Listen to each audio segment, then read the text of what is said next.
Hey Trisha Clan, welcome to my YouTube channel.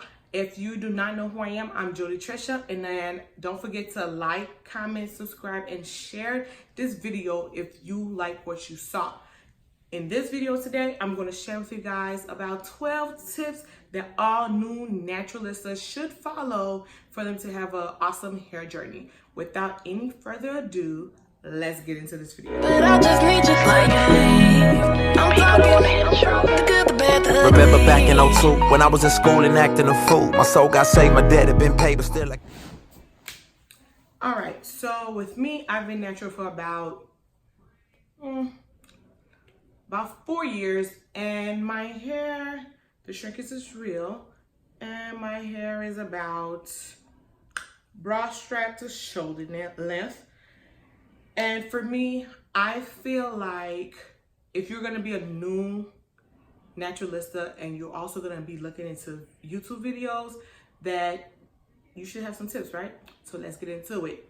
My number one tip for naturalistas is if you decided to go and do your natural hair journey, that means you wanted a fresh start, you wanted to embrace your roots, and you wanted to embrace yourself.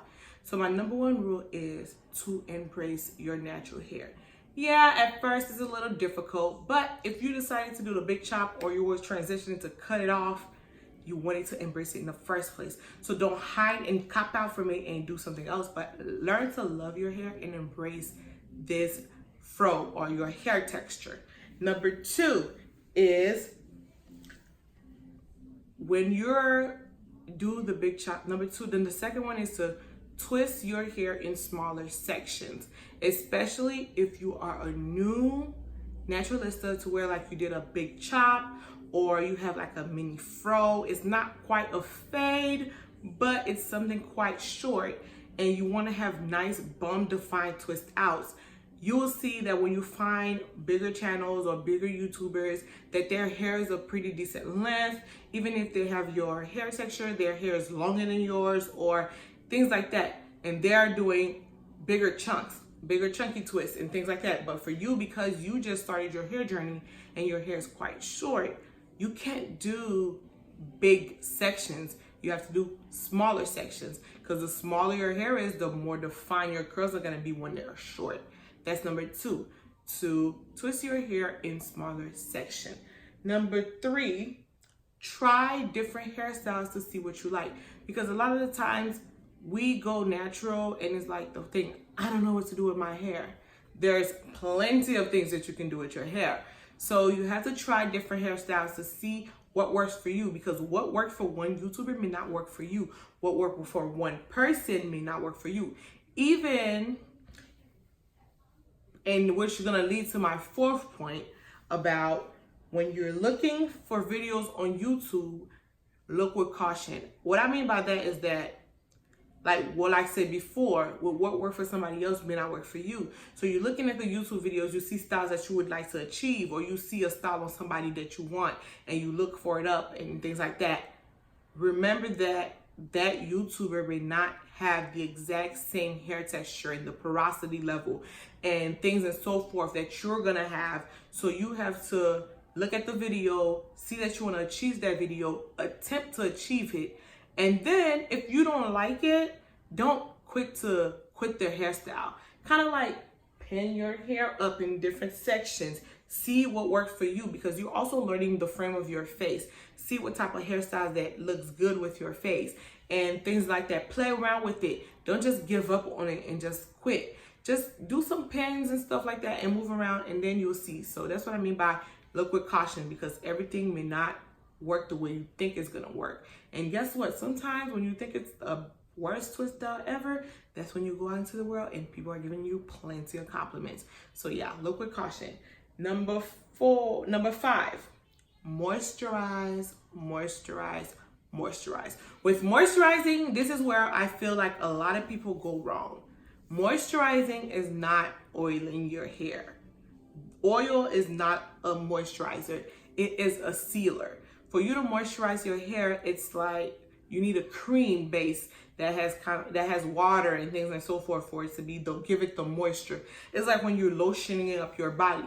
Yeah, you may put oils on and it's all like oily, your skin are oily and stuff, but sometimes your skin soak up the oil and then you end up being dry. So some people like me, when I put lotion up on my body, I lotion first and I, put the thing. But anyway, I digress.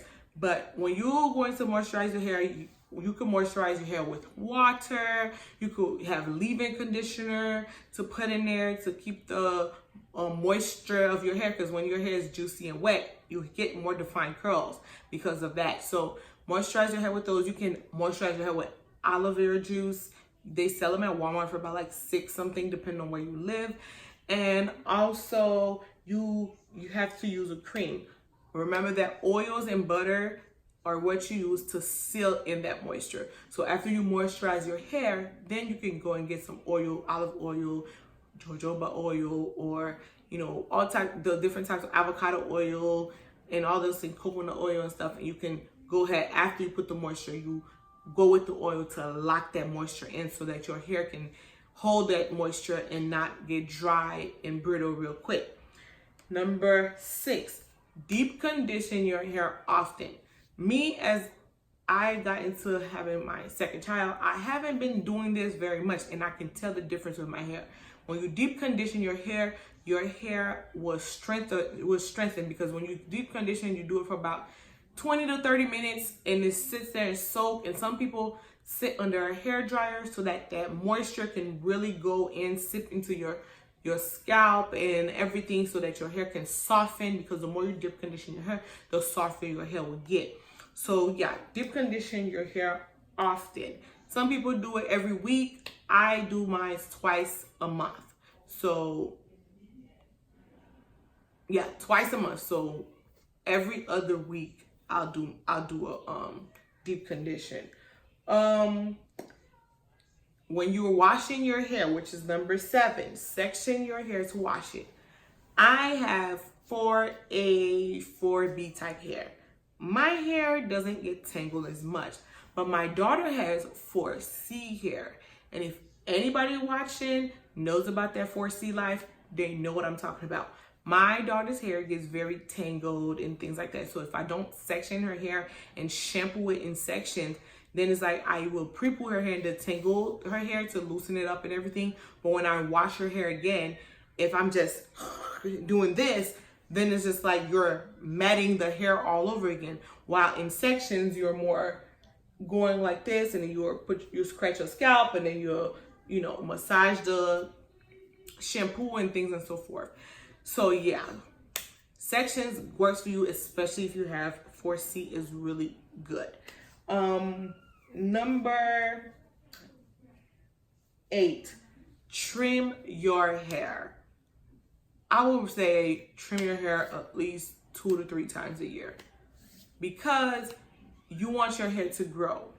When you trim your hair, you're trimming all the split ends, because split ends causes your hair to break and causes your hair to not grow at all. So you have to trim your hair lately.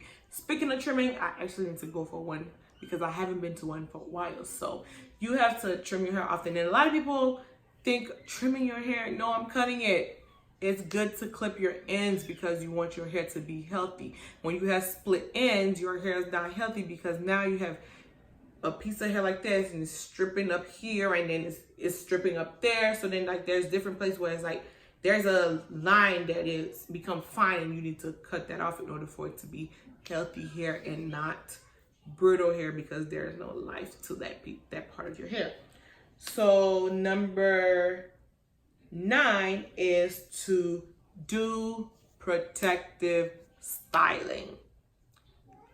I don't know about you guys, but for me, my mom used to always tell me, stop playing with your hair. Don't let anybody play with your hair, and things and so forth. Protective styling means that you do a hairstyle that's gonna last you at least 2 or 3 days, or a week, or a couple months, like box braids, big chunky twists, and flat twists, 2 big flat twists, 2 big flat braids, and things and so forth. So you have to protect your hair so you do not touch it. And also, a puff, I would say, is a protective styling, just as long as you don't put too much tension on your edges and things like that, because when your hair is natural like this, you put in a puff, you're not touching your hair too much. So it's like it's still being protected. and if you don't do it tight and things like that, put tensions and things. So the more you play with your hair, the more that your hair will, you're messing with your hair, so it's not gonna grow because you're touching it, you're shedding, you're doing this, you're doing that. So you have to do protective styling and stop playing with your hair. And yes, tell people to stop touching your hair, because sometimes you have your nice popping curls and somebody just come and start touching, doing this and everything, and then now your hair becomes frizzy and just mess up your whole thing. Stay away from your hair. If you do your hair, do the hairstyle and don't touch it. Refrain from touching your hair. The more you touch it, the more you contaminate your hair. So don't not touch your hair and protect your hair at all times. Also protect your hair with bonnets, silk scarves, and so on and so forth. Number 10, drink a lot of water. Water is already you need water to moisturize your hair on the outside. Imagine when you're drinking a lot of water, what is that going to do to you? And also eating a proper nutrient. I know some of us, we do not have the proper diet and things and so forth. And some people would take B12 and biotin and all these other things. But also the water helps a lot. And also too, water helps to clear your skin. So, and take away bloating. So you should at least be drinking half of your weight of water, like half the amount of your body weight you should be drinking.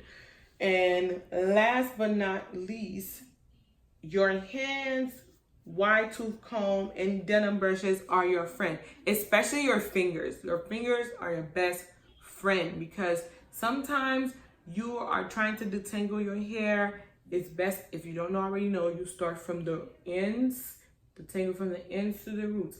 And sometimes your finger will work magic. But if you feel like your finger is not, you can use a wide tooth comb and a denim brush. That's all I have for you today. If you have any more tips on what new naturals should know, share with them below with me in the comments, and we can keep the conversation going. That's all I have. Don't forget to like, comment, subscribe, and share this video, and hit the bell notification button so you can get more videos from me. See you next time. Bye.